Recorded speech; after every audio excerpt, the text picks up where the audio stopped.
Before I begin this review, I have to speak briefly on what has been happening in our country lately. I would like to wish peace and justice on the Castile family, on the Sterling family, and on anybody who lost a loved one during the Dallas shootings. It's disheartening to know that black people are being killed in 2016 in the same fashion that they were being killed in 1916. It's also disheartening now that anybody can broadcast live from their phones that we're having exact timestamps on people's deaths now. So when something happens, I'm like, oh, didn't the same thing happen 18 hours ago? Oh, didn't the same thing happen 23 hours ago? We're actually seeing people die in real time, and they are killed over and over and over again on the news, through reshares, through retweets, and shared links. Let us take a look at the doc, shall we? Wearing a hoodie, playing music too loudly, selling CDs, selling Lucy's, having a broken taillight, not using a turning signal, driving while black, being black, following the instructions of the police, not following the instructions of the police, running away from your impending death, fighting for your life, and being unarmed are all punishable by death. But Dylan Rufus taking the Burger King after he killed 9 people. He's alive, and he's on trial.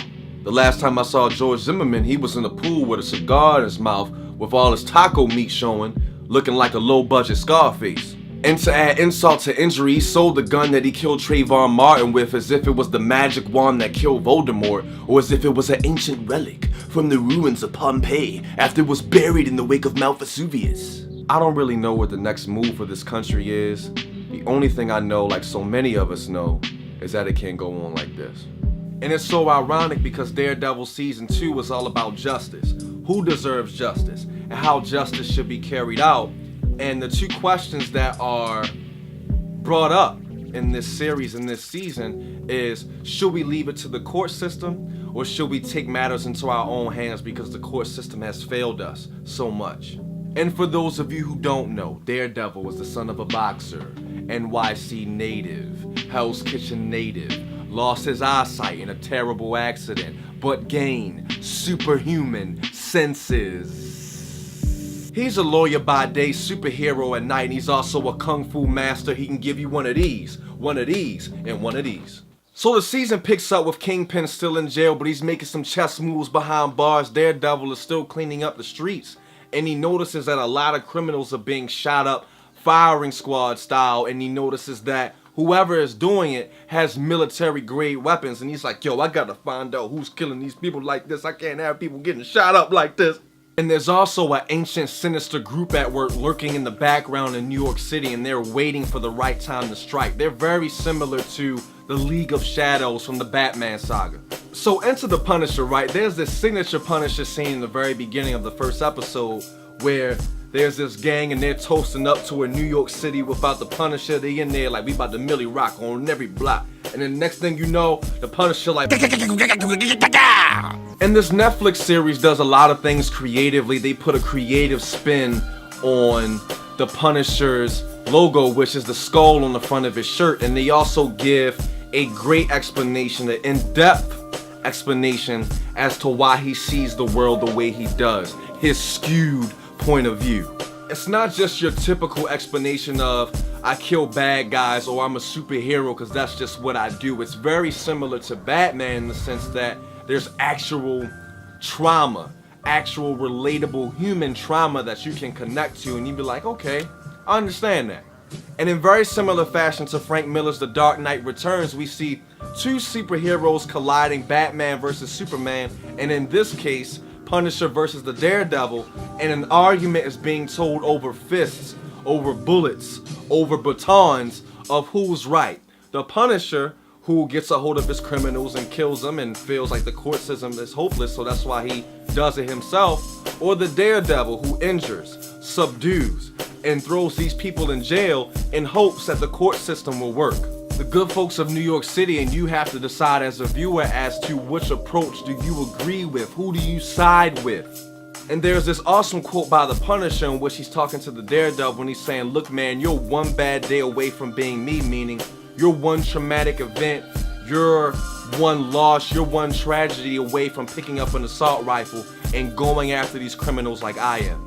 And unfortunately, we're still having the same argument today in America about the death penalty and who deserves due process, who deserves a day in court, and is our judicial system as it stands today, is it broken? So there's this really cool sequence shot in which the Daredevil has a long metal chain in one hand and an unloaded revolver in the other, and he's just giving it to this biker gang, finding everybody a map. And I'm like, yo, get rid of that baton, pick up the long metal chain, and make that your permanent weapon be. And I can't forget to mention Daredevil's destructive expert assassin love interest, Elektra. Elektra is another strong female character that we're seeing in the fantasy world, that we're seeing on TV, on Netflix, who is not trying to be controlled by the men in her life. She is not trying to be controlled by any given role. The more you try to control her, the more she rebels. She is not going to listen to anybody but herself. And that is another dope thing. We see it mirrored in various things, most notably Game of Thrones with the Mother of Dragons. Like, she's not trying to fit anybody's role. She's not trying to be who people think she should be as a queen. She's gonna carry out her business how she sees fit. And Elektra is Hell's Kitchen version of that in her own little way. And I have to give another hand clap to Netflix. If you notice, they have made Hell's Kitchen their own bloody and violent version of Sesame Street. And it's such a power move, because after you go to the movies and you see your Captain America Civil Wars, you see your Doctor Stranges, you see the latest X-Men installment, and you want more Marvel, where you gonna go to get that? Netflix. It keeps these characters and it keeps Netflix on a constant loop in your mind, because while you're watching the Punisher series, which is coming soon, you'll be thinking about Jessica Jones. While you're watching Jessica Jones, you'll be thinking about the Daredevil. And while you're watching the Daredevil, you're like, where's Luke Cage? Season 2 of the Daredevil is darker, it's more twisted, and it's more violent, and it's great because of it. This is literally the Daredevil versus the Punisher. The Punisher steals the show. I'm giving this thing an 8.5 out of 10. So what did you think about the Daredevil? Did you like it, love it, hate it? Don't forget to like, share, retweet, text message, subscribe to the Mason Dixon Entertainment YouTube page, like the Mason Dixon Entertainment Facebook page, and also like the Good News Baltimore Facebook page as well. We got more movie reviews coming your way. We got more book reviews coming your way. And we got more random stuff coming your way. I'm in the bathroom.